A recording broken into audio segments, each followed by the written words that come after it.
Okay भाई, तो हम लोग आज की क्लास स्टार्ट करते हैं। मेंसुरेशन क्लास देखिए हमारी चल रही थी, इसमें क्षेत्रफल जो टॉपिक है उसको कवर कर रहे थे। तो हमारा क्वेश्चन है, एक पहिया 88 किलोमीटर की दूरी तय करने में 4000 चक्कर लगाता है।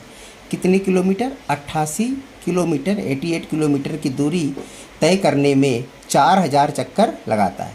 पहिए की त्रिज्या बतानी है, रेडियस बतानी है, ठीक है। पहिए की, पहिया मतलब ये गोल, ठीक है। इसका क्या बताना है? रेडियस। इसका सेंटर होता है, ये रेडियस होती है, ठीक है। तो पहिए की रेडियस निकालनी है। ओके, इतना बात समझ में आ रही? ठीक। अब 88 किलोमीटर की दूरी है, यानी 88 किलोमीटर है। 88 क्या है? किलोमीटर है। अगर इसको मीटर में चेंज करें तो क्या करें? 1000 का मल्टीप्लाई कर दें, ठीक है। तो अब ये हो गया 88,000, ठीक है। 88,000 मीटर में आ गया। कितने चक्कर लगा रहा है? 4000 चक्कर लगा रहा है। अगर 4000 चक्कर लगा रहा है तो अगर 4000 से डिवाइड कर दें तो एक चक्कर की वैल्यू आ जाएगी। कितनी आ जाएगी? एक चक्कर की वैल्यू। देखिए, जीरो कैंसिल कर दीजिए, 4 से काट दीजिए, तो ये कितना आ गया? 22। यानी कि 22 मीटर बराबर एक चक्कर। एक चक्कर में 22 मीटर चल रहा है, ठीक है।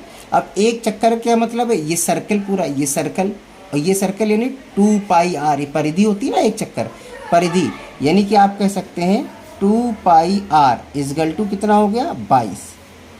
तो आर इजगल टू कितना हो जाएगा? 22 डिवाइडेड, ये नीचे आ जाएगा 2, पाई का मान रख दो, 22/7 होता है ना, तो 7 ऊपर आ जाएगा, ठीक। अब इसको काट दीजिए, 22 से 22 कैंसिल, 2 से 7 कैंसिल, तो क्या आ गया? 3.5। ये हमारी इसकी रेडियस आ गई, आर यानी कि त्रिज्या। ओके, अगला क्वेश्चन देखते हैं।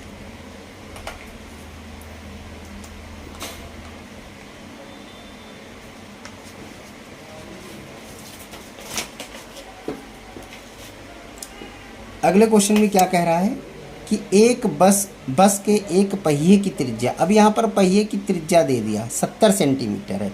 इसे 66 किलोमीटर प्रति घंटा की गति के लिए प्रति मिनट पूछ रहा है कितने चक्कर लगाने होंगे, ठीक है। प्रति मिनट पूछ रहा है। तो पहले तो आप ये देखिए कि ये सेंटीमीटर है, ये किलोमीटर प्रति घंटा है, पूछ रहा है मिनट में, कॉम्बिनेशन समझ रहे हैं। तो ये कह रहा है 66 किलोमीटर प्रति घंटा, ये लिखा हुआ है स्पीड इसकी, ठीक है। चलिए, इतनी स्पीड हमें कवर करनी है, ठीक है। 66 किलोमीटर प्रति घंटा। अब पहली बात तो किलोमीटर को अगर मीटर में चेंज करें तो हम क्या करेंगे? 1000 का मल्टीप्लाई, ठीक है। तो ये मीटर आ गया। अभी घंटे से मिनट में आएंगे तो हम क्या करेंगे? इसको 60 से डिवाइड करेंगे। क्यों 60 से डिवाइड करेंगे? क्योंकि 1 घंटा बराबर क्या होता है? 60 मिनट, इसलिए 60 से डिवाइड करेंगे। तो अब ये जो स्पीड आ जाएगी वो क्या आ जाएगी? इतने मीटर प्रति मिनट, ठीक। थोड़ा इसको छोटा कर लेते हैं, 0 से 0 काट दीजिए और ये आ गया 11, 2 0 इधर बचेगा, तो आप कह सकते हैं सर 1100 मीटर प्रति मिनट। इतनी स्पीड हमें कवर करनी है। कितनी कवर करनी है? 1100 मीटर प्रति मिनट करनी है, ठीक है। चलिए, अब यहाँ पर रेडियस कितनी दी है? 70। तो अगर इसका हम 2 पाई आर निकालें, एक परिधि होती है ना, ये परिधि क्या होती है? 2 पाई आर। तो इसकी वैल्यू अगर निकालें हम लोग तो क्या आ जाएगा? 2 इंटू 22/7 इंटू आर कितनी? 70। अब ये सेंटीमीटर है, इधर मीटर है, तो इसको क्या करेंगे? 100 से डिवाइड करेंगे, तो ये 2 पाई आर की वैल्यू आ जाएगी। मतलब एक चक्कर में इतनी दूरी तय करोगे, एक चक्कर में इतनी दूरी तय करोगे, ठीक है। अब इससे आप डिवाइड कर दीजिए इसको, तो क्या आ जाएगा? 2 इंटू 22/7, नीचे वाला क्या रख दें? यहाँ रख दे रहे हैं, और इंटू 70, और नीचे जो 100 है कहाँ रख दें? यहाँ रख दें, ठीक है। अब इसको काट दीजिए आप, किससे कटेगा? देखिए, 11 से ये कट गया तो ये हो जाएगा आपका 100, और ये 11 से कटेगा तो 2 बार जाएगा, ओके। 0 से ये 0 कैंसिल हो गया, 7 से ये 7 कैंसिल हो गया, 2 दूनी 4 और 4 25 100, ठीक है। 25 और इंटू 10, ये आ गया 250। क्या आ गया? 250 चक्कर।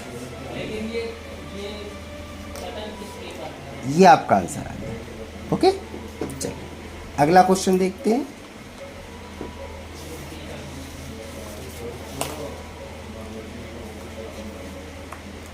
अगले क्वेश्चन में क्या कह रहा है? एक मिनट बेटा जरा, बस एक सेकेंड।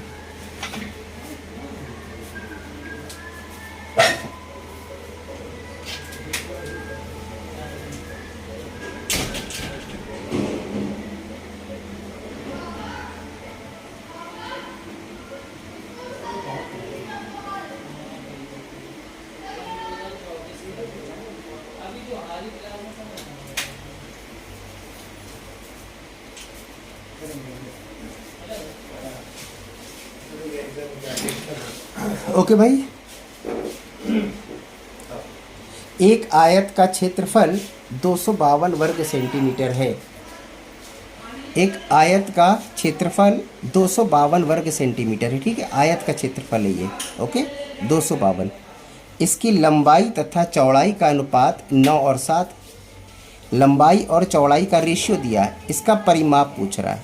ठीक है, अब आयत का क्षेत्रफल दिया है, लंबाई चौड़ाई का रेशियो दिया है। देखिए ये है हमारा आयत। ओके, तो इसमें 9 और 7 का रेशियो है, मतलब ये 9 है ये 7 है, तो ये वैल्यू तो है नहीं, रेशियो है, तो यहाँ पर x रख दिया करो। ठीक है, तो 9x है और ये 7x है। अगर इसका एरिया निकालें तो क्या करेंगे? एरिया का फार्मूला क्या होता है? लंबाई इंटू चौड़ाई होता है एरिया का फार्मूला क्षेत्रफल का।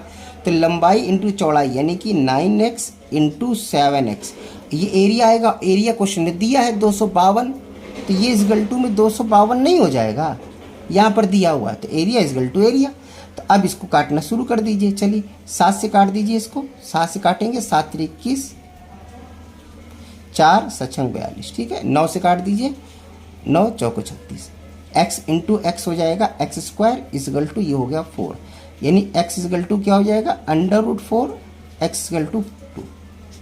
ये x की वैल्यू आई है। ठीक है, ये x की वैल्यू आई है। तो अगर इस x की वैल्यू यहाँ करेंगे तो 9x था, तो 9 दूनी 18 हो गया ये, और 7x था तो 7 दूनी 14 हो गया। अब समझ में आया? ये 18 हो गई, ये 14 हो गई, तो भैया ये 14 है तो ये 14, ये 18 है तो ये 18। परिमाप पूछ रहा था, सब जोड़ दो बस, और कुछ करना ही नहीं है। लंबाई चौड़ाई जोड़ के डबल कर दो, क्योंकि डबल है ना ये, तो 2 2 होती बुझाए, तो 8 4 12 की 2, सिर्फ 1 1 2 और 1 3, और इसका डबल कर दो 64। तो ये हमारा क्या आ गया? ये हमारा आ गया परिमाप। ठीक है, परिमाप आ गया। ओके, चलिए अगला देखते हैं हम लोग।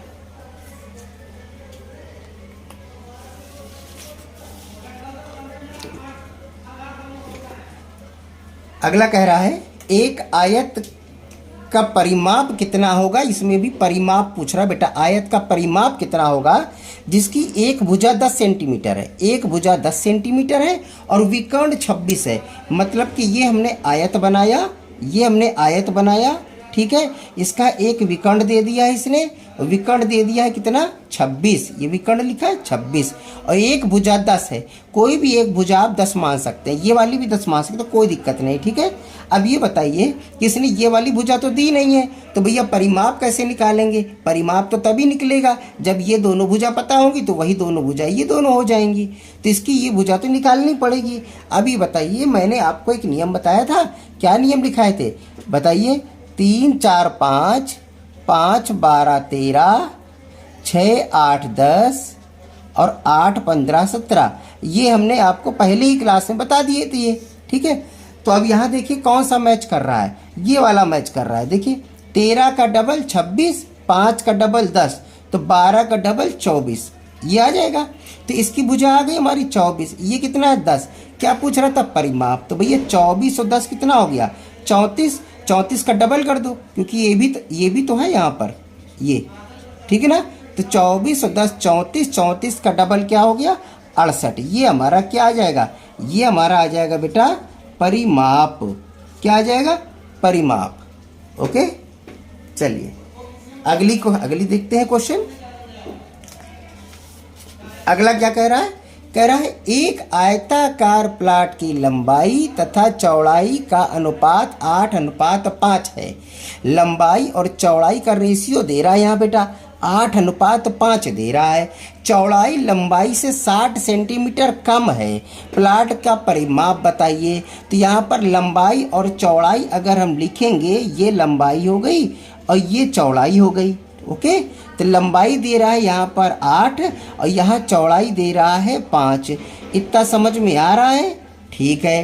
कह रहा है चौड़ाई जो है वो लंबाई से 60 मीटर कम है। अब देखो यहाँ लंबाई से कितना कम है, यहाँ 3 कम है, 8 है, ये 5 है, 3 कम है, तो 3 बराबर क्या हो जाएगा? 60 हो जाएगा। तो बताओ 1 बराबर क्या हो जाएगा? 20। अरे 3 से 1 काट दो, तो 1 की वैल्यू कितनी आ गई?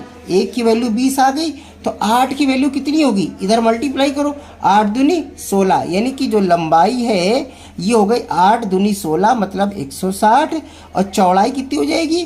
5 × 20। 1 की वैल्यू 20 तो 5 की वैल्यू 100, यानी कि जो चौड़ाई होगी बेटा वो कितनी हो जाएगी? 100 हो जाएगी। अब कह रहा परिमाप बता दो। भैया परिमाप क्या करना है? दोनों जोड़ डबल कर दो, यानी 260 इंटू डबल कर दो, क्योंकि 2 लंबाई 2 चौड़ाई होती है ना। 26 दूनी 52, यानी कि 520 इसका आंसर आ जाएगा। ये क्या हो जाएगा हमारा? ये हो जाएगा परिमाप। ये क्या हो जाएगा? परिमाप। ओके, चलिए अगला वाला देखते हैं बेटा क्वेश्चन। अब अगला क्वेश्चन ये है आपके सामने। चलिए, एक आयताकार खेत की लंबाई उसकी चौड़ाई से 48 मीटर अधिक है। आयताकार, ये बड़ा अच्छा क्वेश्चन है, देखिएगा इसमें यहाँ रेशियो नहीं दिया गया है। ठीक है, यहाँ पर रेशियो नहीं दिया गया है। ओके, तो एक आयताकार खेत की लंबाई चौड़ाई से 48 मीटर अधिक है। परिमाप 800 मीटर है। परिमाप समझ रहे हैं ना आप कि ये परिमाप है, ये आयत है, ये आयत है, इसकी चारों भुजाओं का योग बराबर, चारों भुजाओं का योग बराबर कितना है? 800 मीटर। बताइए इतना समझ में आ रहा है? यानी ये सब जोड़ दिया, चारों भुजाओं का योग कितना हो जाएगा? 800 मीटर हो जाएगा। ठीक है भाई। अच्छा ये बताओ इस 800 मीटर में क्या क्या जुड़ा है? इसमें सर जी 2 लंबाई जुड़ी है, देखो लंबाई और 2 चौड़ाई जुड़ी हैं सर जी। इसमें 2 चौड़ाई जुड़ी हैं, तो हम इसको अगर हम आधा कर दें, इसको क्या कर दें? आधा कर दें, 400 मीटर आधा कर दें, तो इसमें क्या जुड़ गया? ये अब इसमें सर जी 1 लंबाई जुड़ी है और 1 चौड़ाई जुड़ी है। बोलो इतना समझ में आ गया? अगर हमने इसको आधा कर दिया तो इसमें 1 लंबाई 1 चौड़ाई, आधा कर दिया ना, ये वाला आधा मतलब ये हिस्सा आ गया, ये सामने हटा दिया। इतनी बात समझ में आ रही है?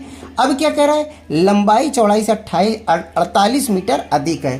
तो भैया अगर ये अधिक ना होता तो लंबाई चौड़ाई बराबर ना होती। इतनी बात समझ में आ रही है? अगर लंबाई चौड़ाई में 48 का अंतर ना होता तो दोनों बराबर ना होते। ये अधिक बता रहा है ना, यानी कि अगर हम इससे बेटा 48 हटा दें, 48 क्या करें इससे हम हटा दें, तो 352 बचा। अब ये बराबर बराबर हो गया, क्योंकि जो अंतर था वो हमने हटा दिया। तो 352 का आधा आधा कर लेते हैं, तो कितना हो जाएगा? 176। अब ये बराबर हो गया, लेकिन लंबाई क्या थी? 48 ज़्यादा थी। तो भैया 48 जोड़ दो, किसी में भी 48 जोड़ दो, तो एक लंबाई बन जाएगी आपकी। ठीक है, कितनी बन जाएगी? 8 6 14, 17 का 18, 4 22, 224। ये आपकी क्या आ गई बेटा? लंबाई हो गई। और ये क्या हो गई? ये चौड़ाई हो गई। इतनी समझ में आ गया? ये लंबाई आ गई और ये चौड़ाई आ गई। अब क्या पूछ रहा है? सर जी खेत का क्षेत्रफल बता दो। तो बस लंबाई गुणे चौड़ाई, यानी कि क्षेत्रफल बराबर हो गया लंबाई गुणे चौड़ाई, यानी कि हो जाएगा 224, ये है ना, और इंटू 176। बस इसका मल्टीप्लाई करना है। अब देखो, अब ये नहीं कि पूरा मल्टीप्लाई करने लग जाओ। देखो आंसर ये दिए गए ना, निर्धारित नहीं कर सकते तो ये तो हो नहीं सकता है, निर्धारित तो कर ही सकते हैं। अब देखो इसका मल्टीप्लाई करो तो सिंगल यूनिट का मल्टीप्लाई सिंगल यूनिट करो, इकाई का इकाई से। 6 चौको 24, 4 आएगा आखिरी में। 4 वाला आंसर देख लो, यहाँ 6 है तो ये भी नहीं होगा, यहाँ 0 है नहीं होगा, यहाँ 4 है, मतलब ये आंसर सही है आपका। जिसका अगर मल्टीप्लाई भी करोगे ना तो बेटा यही आएगा 39,424। तो ये भी है कि आपको पूरा मल्टीप्लाई नहीं करना है। अगर आंसर दिए गए तो सिंगल यूनिट डिजिट देखकर आप इकाई का अंक से मल्टीप्लाई करके चेक कर लिया करो। ठीक है, तो इससे हमारा क्या होगा, समय की बचत हो जाती है। ओके, चलिए आज के लिए हम इतना ही रखते हैं, थोड़ा पड़ोस में बड़ा डिस्टरबेंस है, ठीक है। इसके आगे हम लोग मिलते हैं अगली क्लास में बेटा। ओके।